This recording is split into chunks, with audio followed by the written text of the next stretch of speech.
Okay, here's the thing. We all know that there are some authors who make it big and are raking in the royalties, living off them from the books that they write. But that is also only a small percentage of the authors who are uploading books to Amazon. And I do not say that to be negative. There are actually quite a few authors who are living off the royalties right now. But if you just consider the percentage of people that are making it versus the vast number of authors who are just uploading things to Amazon, the percentage of it is small, okay? So it's very, very doable. But why is it that so many of the masses are struggling to see sales? Those who are struggling to see sales, I tend to think of them as the unread storytellers, right? They have these stories in mind. They want to tell them. They're amazing stories. But if their books aren't selling very well, then nobody's reading the stories. So they are the unread storytellers. Now, most people just chalk the unread storytellers and their struggles up to either needing to write more books in order to upscale their writing talent, to create a bigger backlist so that they get they have more things to sell, or just in general, they attribute it to those authors not knowing how to market. But the truth is, there are actually 3 things that you need to be able to know how to do in order to write a 6-figure story. And I'm about to lay them out for you right now. Hi there, aspiring fiction author.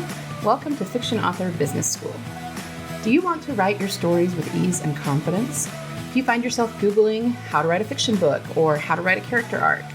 Do you want to create a fiction empire, but you can't even finish the story you're currently working on, and you find yourself doubting it will even be good enough? Hi, I'm Liesl. I too have been writing stories since I was just a kid. I wanted to do something about my fiction writing dreams, but got information overload every time I looked for writing help because there's just so much out there on the internet. I wanted confidence that I wouldn't disappoint my readers and a plan to publish regularly. I knew the foundation of any author career, including the marketing aspect, is a stellar and well-written story, but I didn't know how to be sure that my story was solid. I went on a journey to figure out what really makes readers tick and how to incorporate those addictive elements into my story. In this podcast, you'll find specific tactical fiction writing tips, solutions to writing more words more efficiently, and secrets to mastering your author mindset. So put on your fuzzy slippers, grab a notebook and pen and some chocolate, and let's write some fiction. Introduction. All right, guys, before we dive into today's topic, I just wanted to say that I'm sorry I was gone for about a month, actually. I've had some things in my life that I had to take care of and some things I had to learn and get put into place, and I have had absolutely no time lately. Like, every second of my time has been taken up, and unfortunately, I'm not very good at batching my podcasts right now. I hope to be able to get on top of that soon, but I'm back for now. I'm still not sure I'm going to be doing 2 a week, at least not regularly just yet, but I will be back to 1 a week for sure.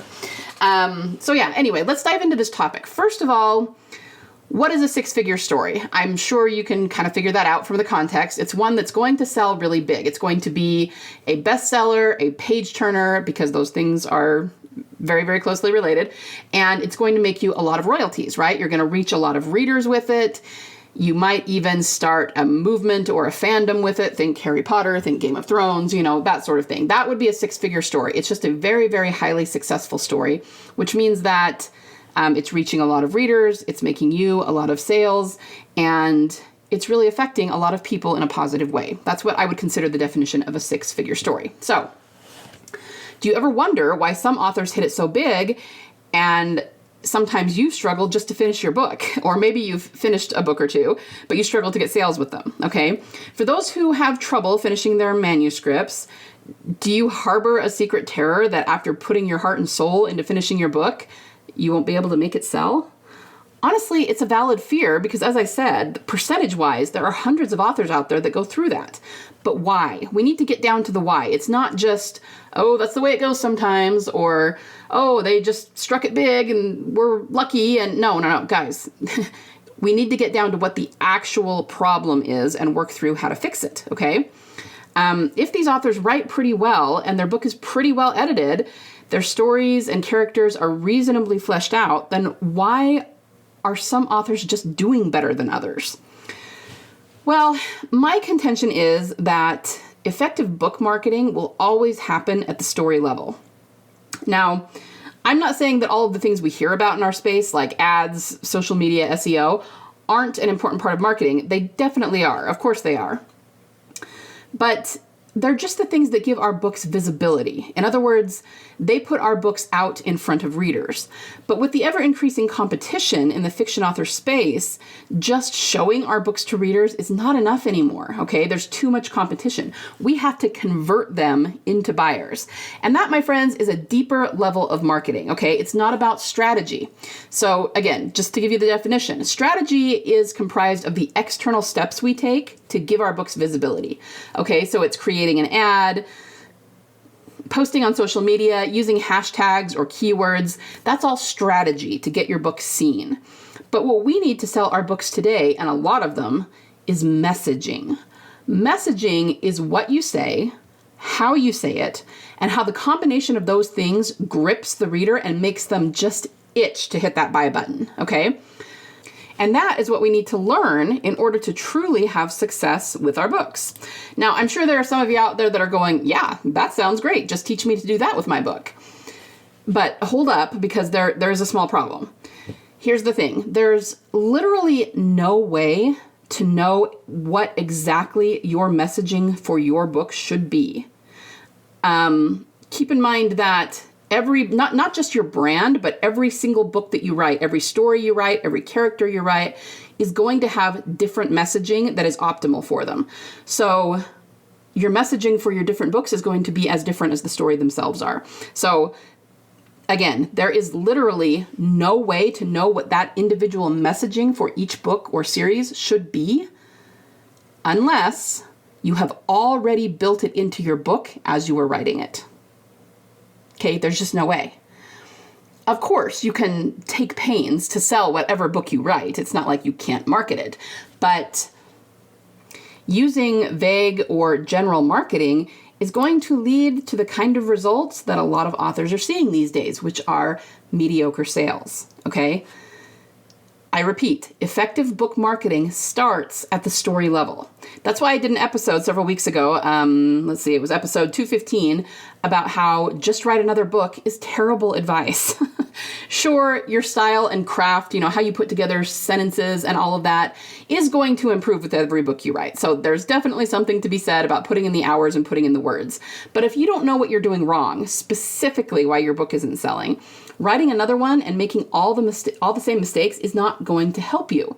It's just going to keep you stuck and frustrated and feeling helpless. I mean, it would be like making the same flawed recipe over and over and over again without stopping to figure out what the problem is and fixing it. You're still going to come out at the end with the same kind of icky result that wasn't what you wanted it to be, right? So we need to figure out these 3 things that will create a 6-figure story every single time. And I told you I would tell you what they are. Well, before I tell you, I want to make one other thing clear. It's not really possible to write a 6-figure story that you are not passionate about. So there are basically 2 major debates that we always hear about in our space. One is plotting versus pantsing. And I'm going to be doing some videos about that pretty soon. The other one is whether you should write your passion story or write to market. And that's the one I kind of want to address really quickly. Because once again, people are just thinking about it all wrong. I am not saying that either is right or wrong. There are good and bad elements to both. There are pros and cons of both. But that's exactly the problem. People are combining and comparing the wrong things. So I'm not saying that the elements included in writing to market are a bad thing, but what does writing to market mean at its core? It means that you're giving the reader what they want, something they can connect with, and that, of course, is a good thing. The problem is that people put it in opposition to writing your soul story. Now, what is a soul story? That is my term for writing a story that not only are you passionate about, but one that you write from the deepest well of your creativity, which is your subconscious mind and your spirit. And I can promise you that if you follow your passion and write your soul story, it will always serve you and your reader in the end. But again, people seem to think that you can either write your soul story or you can write to market. And I'm here to tell you, you can do both. It really shouldn't be one or the other. In fact, this may be a vast oversimplification, but a soul story is really a combination of the two. Okay, it's a very specific type of combination of writing to market and writing your passion. That is what a soul story is, but I can expound on that later on. So just keep in mind that one of the elements of writing a six-figure story is that it has to be something that you're passionate about. I promise you, if you are chasing a trend and just writing a story because you think it's going to make you money and you have no passion for it, it will always, 100% of the time, flop. Always. It does not matter how good the writing is. You are not going to see the sales that you want from that story because I'm going to do a video about that this week. It might have already gone live actually before this, but the things that you are feeling, the emotions you are feeling when you are writing your story, they bleed through your words and your reader will feel them too. So if you're feeling mediocre about your story, your readers will feel the same way. I guarantee it, okay? That is just a fact. We see it everywhere. We have tons of evidence for that. When people are really, really passionate about what they are creating, the audience feels that same passion, okay? So back to the matter at hand. What are the 3 things we need in order to create a six-figure story? Number 1, what I just kind of talked about, you need to write them from the well of your creativity in your subconscious mind, or you might call it your spirit. If you do this, you will never write to a cliche. You'll always be passionate about your story. Your story will always be divinely inspired, no matter what it's about. And understand that you can do this with any kind of story. Even if you're writing romance, if you're writing thrillers, if you're writing gritty crime, it doesn't matter. Okay, you can do this with any kind of story. And if you write it from the subconscious mind rather than the conscious mind, that makes all the difference. So you need to know how to do that, okay? The second ingredient of the six-figure story is that it needs to be cathartic for the reader, meaning they need to feel a great deal of emotion from it, okay? This has to be something your reader will automatically connect with because you're speaking to their subconscious mind and you're using transformational human psychology to craft your story. Another word for that I like to use is that is the human template for storytelling. So I'm using kind of a lot of big words here. But the human template for storytelling, I always describe that as the way in which human beings all absorb story, and we all absorb story exactly the same way. But it also has to do with the psychology of the character, okay? And there's a reason we absorb that because it's the psychology of us. It's the psychology of humanity. And so we always vibe with it. And if you use that as a guide to craft your story, your reader will automatically connect with that. You won't be able to help but get your reader to connect with it, okay? You could not use that and not forge a connection.